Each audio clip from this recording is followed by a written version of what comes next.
I think this is the fifth talk that I am titling Meditation Is. That's a capital I and a capital S. That's the way I emphasize it. Is action. People tend to project onto that, especially people who don't meditate, that you're just sitting down and turning into a turnip. Or much worse, a rock. Might be something to that. Might not be such a bad thing. On the other hand, that is not the case at all. There's different kinds of action. All different kinds of action. And the kind of action that happens just haphazardly out of our uninspected karma, the causes and conditions that are arising in our mind moment by moment by moment. Quite often they are opinions, ideas. If you are strongly self-centered in various kinds of ways, you probably will be just slightly terrified at everything that's happening. That may be covered up, and you may be filling that space up with ideas, opinions, judgments, evaluations, all about others, possibly about yourself. I'm just in such sad shape, I can't do anything, I can't accomplish anything. And we keep lecturing ourselves over and over in negative ways. Uninspected, unclear actions quite often are based on hope and fear.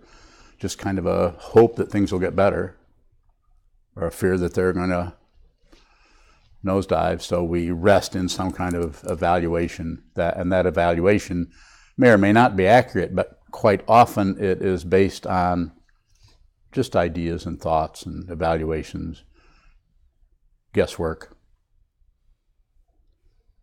I often say to people who give me permission to talk to them at all, don't do anything unless you have to. Someone comes to me and says, what should I do about this, about that, about this?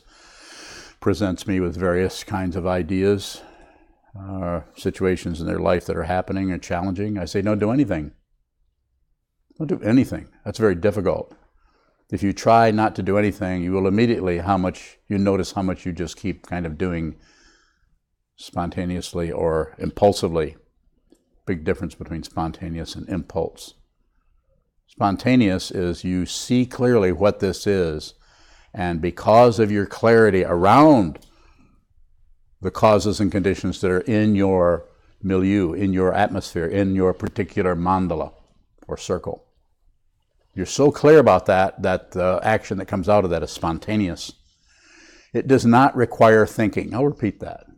Spontaneous action does not require thinking. Quite often, impulsive action has 3 or 4 trainloads of thinking behind it because it's impulsive. I got to do this, I should do this, I need to do this, I deserve to do this should happen, that shouldn't happen, on and on.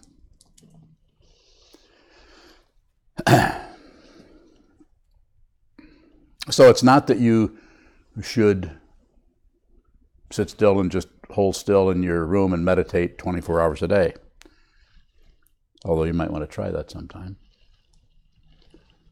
Maybe one day.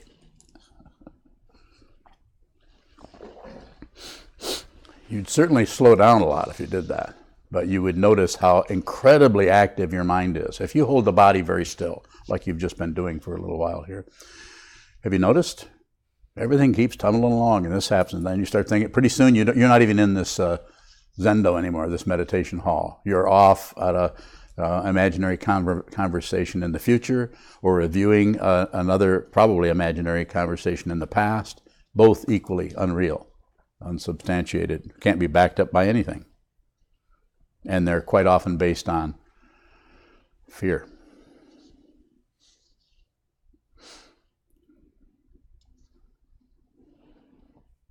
So what am I recommending? I'm recommending that you don't do too much. Slow down. Take a look at what's in front of you before you jump this way or jump that way. And don't listen to that voice in the back of your mind that says, well, I got to do something fast. I got to do it now. This is just bullshit. You don't have to do anything. You could die in 10 minutes. What is all that deliberation going to do then? You can die any time. Just because I'm older than everybody here doesn't mean I'm going to die first. You know that. Probably will, but unlikely.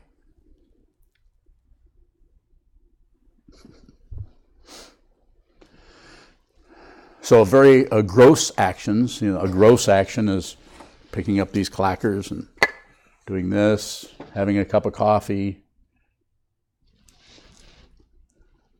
taking a shower, fixing breakfast, or I should say, eating the breakfast my wife fixes.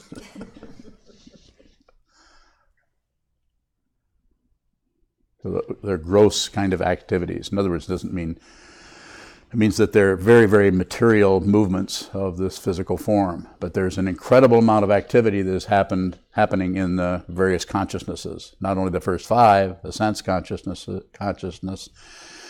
but the sixth consciousness, which runs everything and synchronizes the first five, so it feels like there's only one person smelling, the same person is tasting, the same person is hearing. So you don't say, am I hearing that or is somebody else hearing that? You notice you never do that.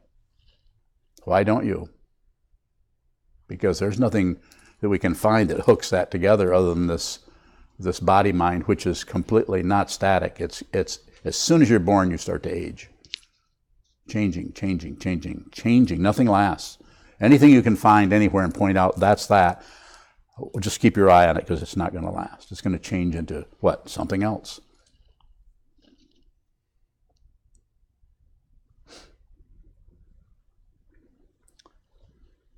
So the sixth consciousness does the processing, kind of like a control center. But then the seventh consciousness is the one that thinks there is somebody that needs protecting, needs advancing, needs justifying, needs condemning, needs either over here or out there. It's duality, and the ultimate negativity from that duality is, of course, warfare. And we see people. Have you ever looked at a tank and wondered how many combinations of paranoid activity leads to the building of a big metal box with guns on the front of it? And don't misunderstand. I'm not saying there aren't times when we might need to do something that appears like aggression. We might. But quite often it comes out of an intense grasping at a self and opposing of another. Grasping this, I'm right, they're wrong. It happens it happens right in your family at the kitchen table. Warfare. The Republicans, Democrats, all that stuff. Rarely do you find someone who is actually willing to communicate, cooperate, what's the other one? Negotiate. I mean, just talk about it and see what would work for everyone. Doesn't happen. And so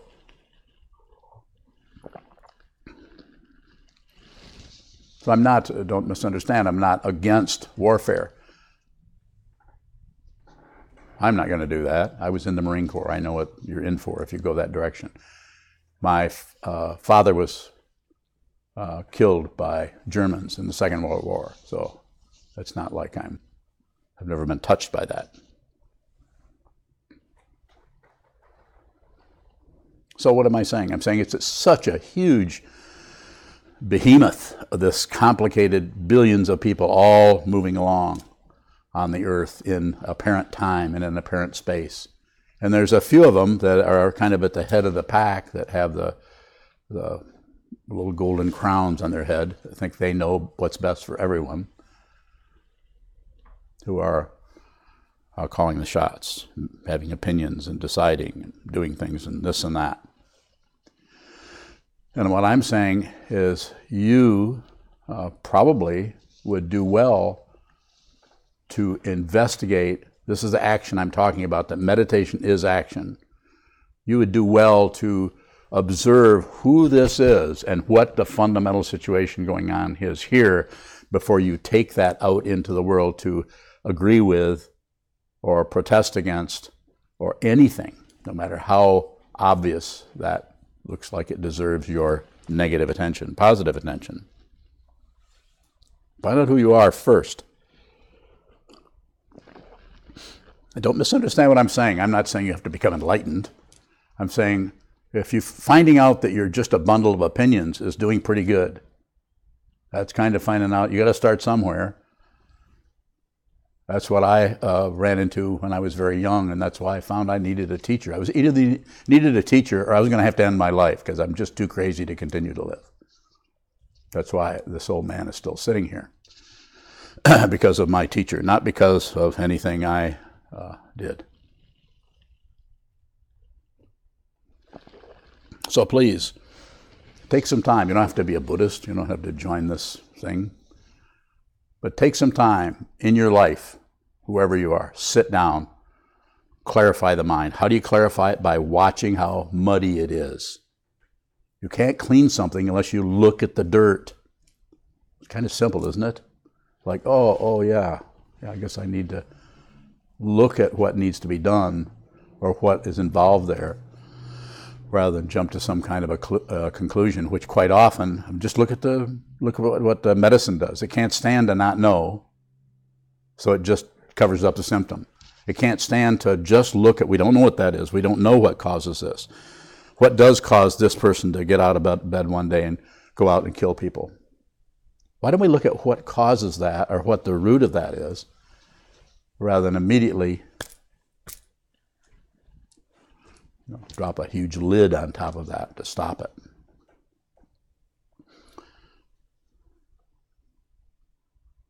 And I'm not saying find out what their childhood was like or what. I'm not talking about that. I'm saying what is aggression? Fundamentally, what happens when that happens in yourself? Excuse me. So, again, fundamental, basic, rudimentary radix. The root activity is the mind. You'll notice, I can show you in your own experience probably, you'll notice that before you do anything, you think about it. For a while you think, should I, shouldn't I? Should I do this? I'm going to do that. I shouldn't do that. I probably should do this. Round and around. This is what your thinking process looks like to one who does not think, who just is aware. I'm not saying someone who is aware doesn't think, but it's at the back of the bus. It's not in charge. It's not driving. If your thinking process is driving this machinery, this biological machinery we call a human being, we're probably going to run into trouble. If everything goes smooth, you'll be fine. But have one thing come up and terrify you, and you're probably going to want to kill it, or stop it, or run away from it, or judge it, shut down on it, and point at it, and come up with a lot of ideas about what it is. So don't do anything unless you have to. Yes?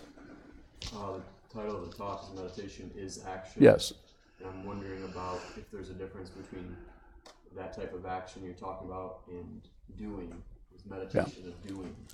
Yes, meditation is a doing that is where you come, first of all, simply put, and you come in and you sit down and you hold still. So you do something, you act upon this whole structure to slow it down, hold still, and then you turn on the awareness or the spotlight and look at what's happening.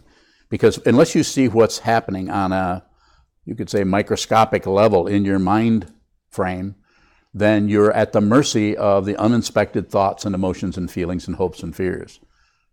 Have you noticed that you can, either by watching television, drinking beer, smoking weed, I'm just going to list a few, drinking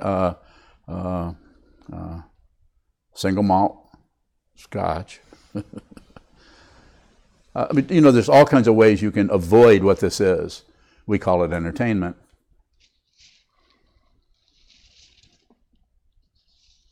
And so, in order to have the activity that is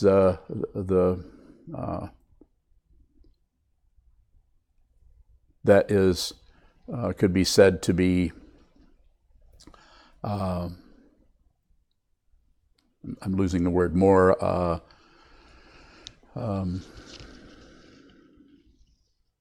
more obviously activity. You're doing this, you're not doing that, you're joining this, you're refusing to do that, you're voting against that, you're not voting at all, you're doing whatever you're doing. Whatever kind of activity you're doing, including getting an education, all of that, it would be a good idea to drop down a few levels into where that is coming from and inspect that and see if your activity is based on fear. Because if it is, then fear will just run the rest of your life, and fear, instead of being clarity, it may sound very clear because you may have the gift of gab, as I do, and you may be able to make something that is very unreasonable look very reasonable to your mom and dad or to your friends. Or not. Maybe you can't. Maybe you have to often be a rebel. Anytime you identify yourself as anything, anytime you name anything, you're taking a step back away from it. So, yes? How much say-so do we have over the action that is meditation? So the action that is meditation is, first, the simple part of it is you sit down and hold still, and then you watch what moves. And so the action that gets strengthened there is the ability to not grasp or add, not reject or eliminate or kill, and not turn away from or ignore. Those are the three poisons in Buddhism called passion, aggression, and ignorance. Those are the three ways that we, human beings, avoid reality. And what is reality? I can say it in two words: not separate.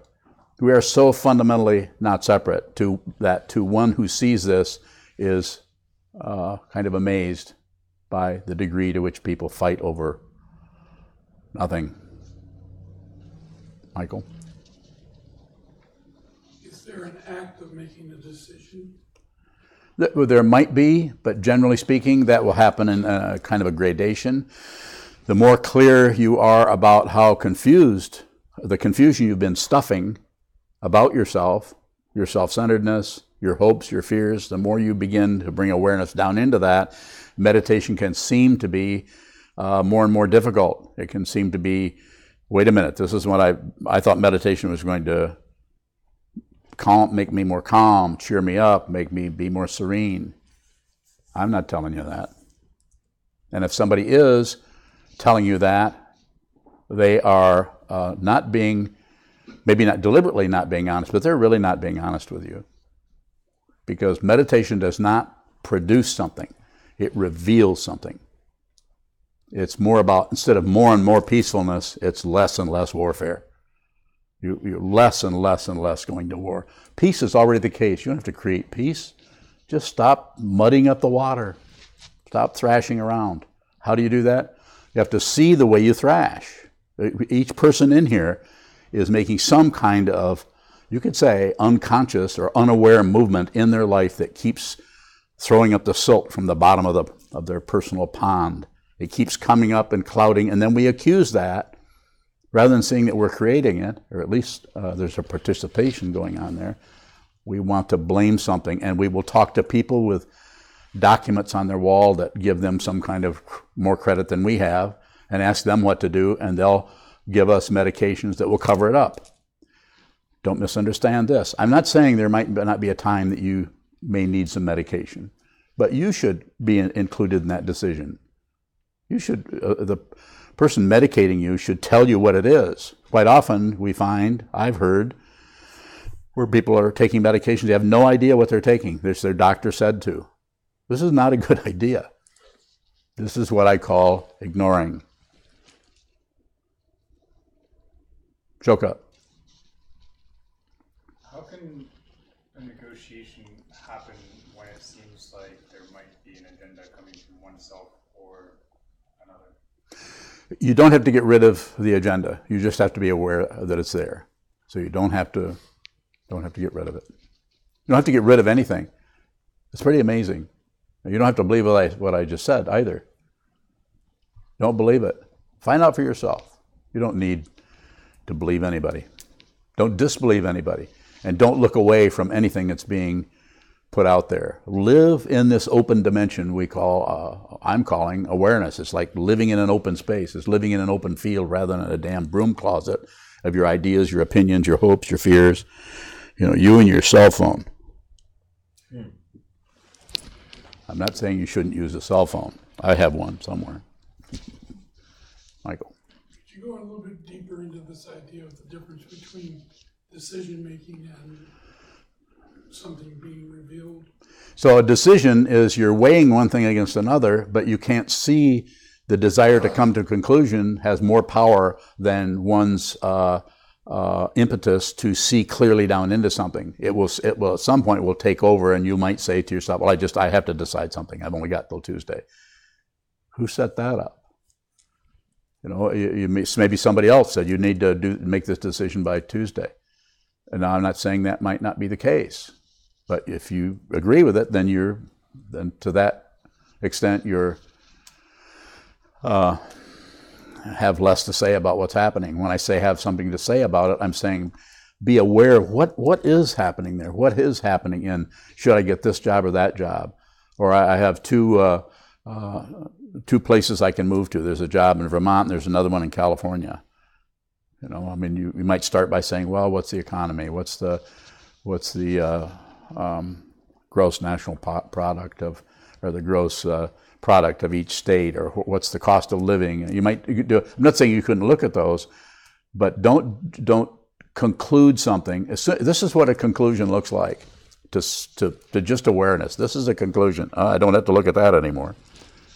All investigation ceases. Investigation is, how does an investigation feel to ego? I don't know. That's a statement. Ego says, I don't know. But it doesn't fill it up with false information or opinions and ideas and judgments. Don't jump to conclusions about it. If you see yourself jumping to a conclusion about something, keep an eye on it, because it's probably a lie. Yes? You often say, don't do anything unless you have to. I do. So when I'm out, mostly away from the temple, Yeah. Watching other people pretty fixated on what they think they should do, Yes. and what they think I should do. That happens a lot, doesn't it? Here's what you should do. It seems pretty easy to agree with them, or to see their point, or to go along with it, get caught up in Yes. it. How can I, at that point, when I'm kind of already caught up in it a little bit, how can I see what I need to do? Stay in your senses. Like I said in the meditation instruction, don't abandon the closest family you have, which is your 5 sense fields, and 6 including the mind. Don't abandon those. Stay in those. They're basically sane. Gravity, your sense of touch, how your clothes feel, colors, shapes. Not names of things, but just the basic situation. How things sound. You need to be able to, when I say you don't need to do anything. But it would be a good idea if you could listen to sound and not know what it was. If you could see something and actually not know what it was. Powerful. Go ahead. How does that help me to take a step back? Then you don't get caught up in the whirlwind called self-centeredness, ego, narcissism of your. If you go into a family where there's 4 or 5 people, you notice that are just various circles that are converging. They agree with this, they don't agree with that, they like this, they don't like this. And of course there's the main circle, which is they're all blood relations. So that keeps them together. Sometimes it just explodes. And so the way to do that is just to meet the people where they're at. I'll say it again. I always repeat things that I want you to reflect on. Meet everyone where they're at. To meet someone where they're at doesn't mean to object to their confusion with your opinions. Meeting them where they're at means that you look at them, you see how they're standing, you look at their eyes, you sense feel their tone of voice when they're talking to you. You listen to everything about them, not just what they're saying. Like, Bailey, you know what you need to do. You need to go and join the Navy. That's probably hard to resist, right? So when they tell you that, then rather than say, well, I have something to do, I don't want to do that, rather than engage on that level, meet them where they're at. They're coming out of their own presumptions and preconceptions about themselves. They don't want to look at themselves. They want to tell you what to do. Anytime anybody's telling you what to do, immediately, unless it's your dad and you're 6 years old, immediately they're coming out of their presumptions and preconceptions about themselves and others. Someone who is clear will not tell you anything. They'll wait for you to ask, and they won't give you a bunch of propaganda. Go ahead. When someone is giving us their opinion Yes. on what we should do, Yes. and it feels like I want to come back at that with warfare, what can I do? First of all, don't do that. Don't fight with them. Don't. It's a trap. Because even if you come back with really strong logic about what they're saying is illogical or doesn't work, or as soon as you accuse anybody of anything, if they have not prioritized their awareness and they're prioritizing their opinions and ideas and judgments and evaluations, I don't care how correct they are. If they do that, it means they're not clear. They're not functioning as a complete human being. They're not functioning with their awareness. You're practicing to lead with your awareness and have the thinking process be a tool that comes into use whenever you need it.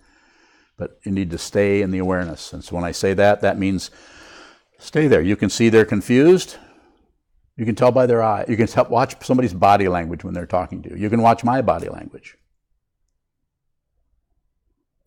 And stay with them. How are you doing? How are things going? And when they say something about what they think you should be doing, say, you could thank them. Well, thanks. I appreciate your interest. I'll think about that idea, which you may or may not. You may think about it a lot. You may think about it for 30 seconds and never think about it again. But the important thing, especially in your situation, being a temple resident and being someone who's receiving vows, going to receive vows, you should put them before you. So their welfare should come before yours. It doesn't mean you don't feed yourself or exercise or comb your hair.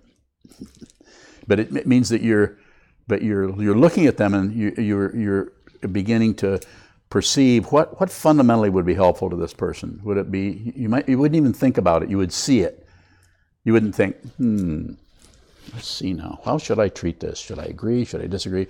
If you're right there with them, you'll hear what you say to them at the same time they do. And you may say something you may change the subject. You may, because this is not a good track for them to be on, telling you what to do based on their ignorance, you may change the subject. So that what you do discuss is something that is more harmonious or balanced. Yes, go ahead. What if I can't see what would be helpful to them? Just seeing that you can't see what would be helpful would be a time to keep your mouth shut. But it doesn't mean you can't, and I don't mean to set out a bunch of protocols for anyone, for you or for anyone else, but there's all kinds of things happening besides the voice. There's your body language. It's the tilt of your head, everything. If you're there with them and your interest is in helping them fundamentally, that will just bleed right through the whole thing. That will show up in their consciousness. Maybe not as thought patterns about you, maybe not as some kind of information about you and how helpful you are, but the whole thing becomes much softer. You're just there with them. The most valuable thing that you can find about yourself, about being a human being, is to be authentically present wherever you're at, without any agenda. You don't need an agenda about anything other than, when's my next meal? Since you. Continuing on this same Yes. or similar scenario, sometimes warfare comes so Yes. quickly. Yes, it does. What can we do if we're already fighting? Hi. I'm waving at you. He's been hiding behind Lisa for a while. Go ahead. What can we do if we're already fighting? Stop it. Is there ever a time that fighting might be appropriate? Well, maybe. Unlikely, but it could be. If you're working with someone and that's all that they're willing to do, they don't have any other language but warfare, then you might step into the warfare, and it depends. There's so many dependent things there. You may step into it and then lose. Somebody who's at war, seeing someone else lose, makes it hard for them to continue the war. And you don't need to win. If you need to win, this is extreme self-centeredness and narcissism. There isn't anything to win. You don't know how, there isn't a person in here who has any idea how they are on the screen here that has any idea how they got here. If you have an idea, you don't remember it, you didn't say, well, I think I'm going to be a human being. I think I'll be in Michigan for a while. And then I'll move to Vermont, where the cost of living is lower. I mean, we don't know how, you don't know what your race is, what your mental activity is. You don't know how you got here. There is no solid being that can know that. If you don't find that out, you'll continue to spin. You might not think it's spinning. Most people who are spinning think they're going in a straight line towards some kind of success. Someone who is clear is not doing anything. How do you work on losing? How do you work on losing? You see the way you are attached to winning, and you see what hurts. Your pride, about how will it look. As soon as you say, what do people think of me? As soon as you say, what do people think of me about anything, you've got a ways to go. When I say you've got a ways to go, I just mean you need to look at that, because that will trap you into all kinds of subtle antagonisms, warfare, judging others, and not fundamentally working for the benefit of others. Yes? How do we allow things to be revealed? Stop covering them up with your ideas, your thoughts, your opinions. That's what's sitting here facing a wall. Eventually the mind slows down. And then there's little movements here, but there's less and less and less. You can't make it happen. You have to get out of the way of reality in order for it to show up. This is called absolute truth. Relative truth is just happy to sit here and have boxing matches. Yes? 3 questions from Sokuzan and then 1 from Sanho. Okay. Sokuzan asks, how is observing the activity of one's mind following the Bodhisattva vow to put others first?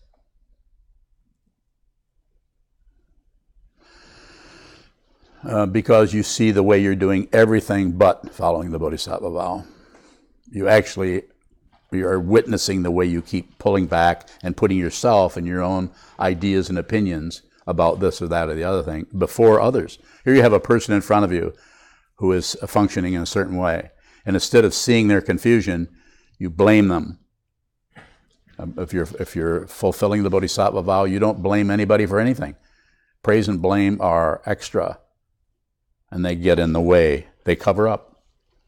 You don't need to do that. Even though someone is relatively has some kind of cause and effect happening, but for you to jump on board with that and add that in. The way to follow the Bodhisattva vow, to receive the vow, is to be with all things. How do you be with all things? Don't do much. If you don't do much, you're here. And so let someone else call that some kind of laissez-faire or pacifism or something.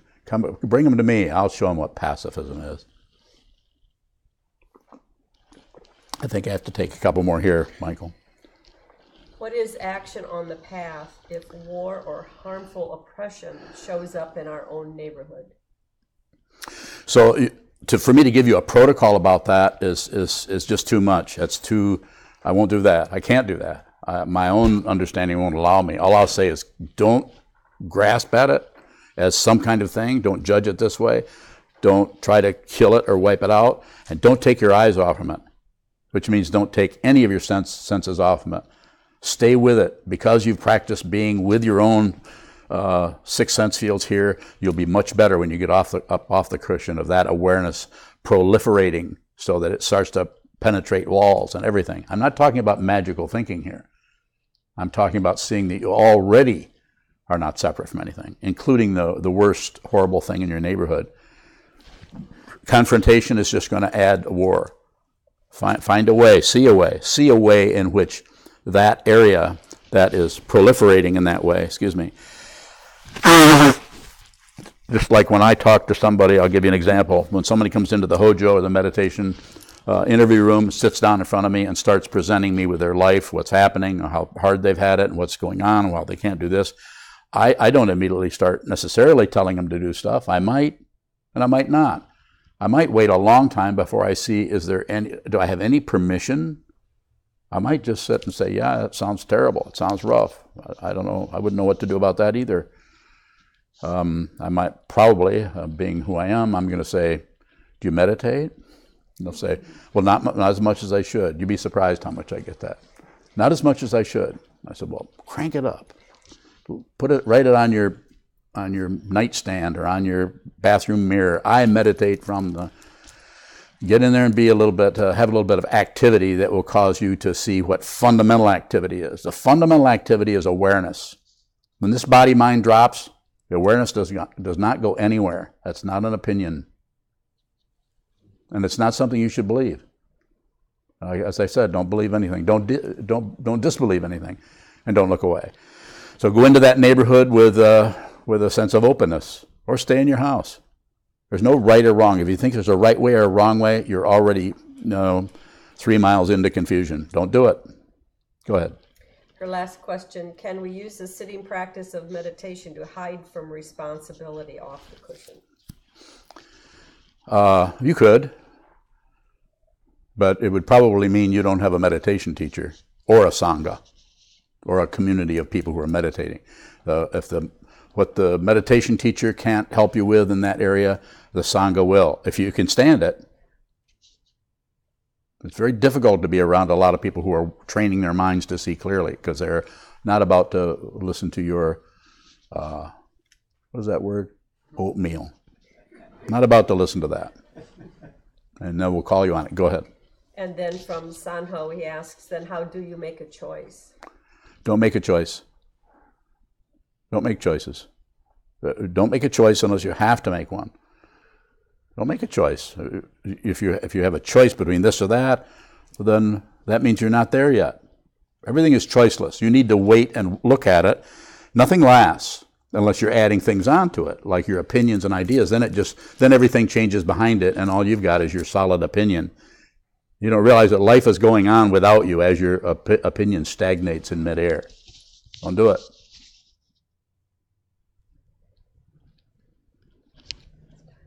It's time for something else. Yes, sir. So you may say through meditation you be able to find peace?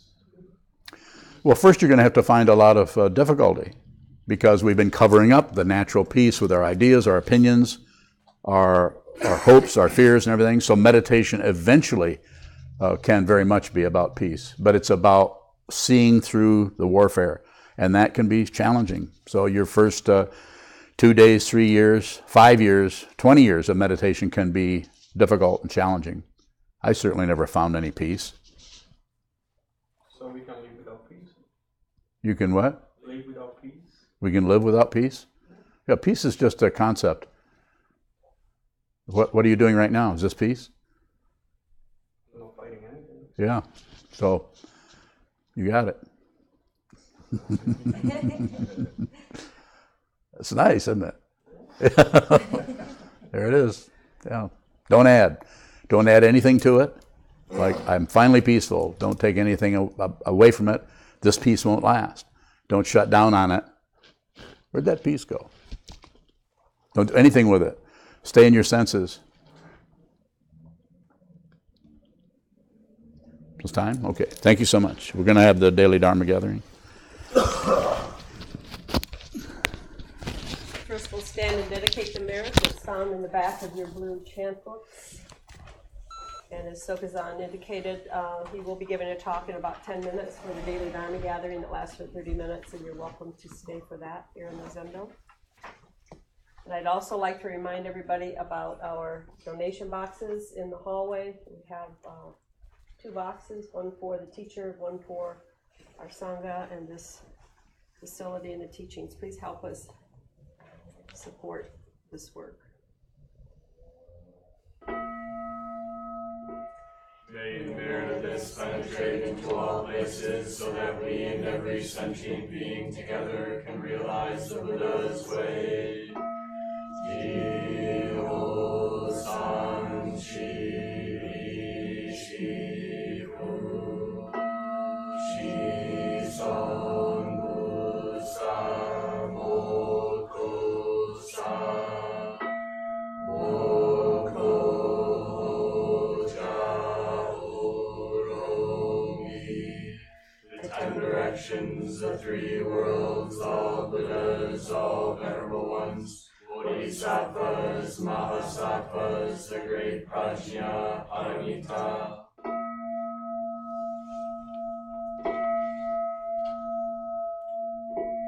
O Buddhas and Bodhisattvas of the 10 directions and the 3 times, please hear us. Please come down out of the light and protect Sokukoji Buddhist Temple Monastery, our Sangha, families, friends, and visitors. Heal everyone who is unhappy, sick, or suffering, and fill them with light.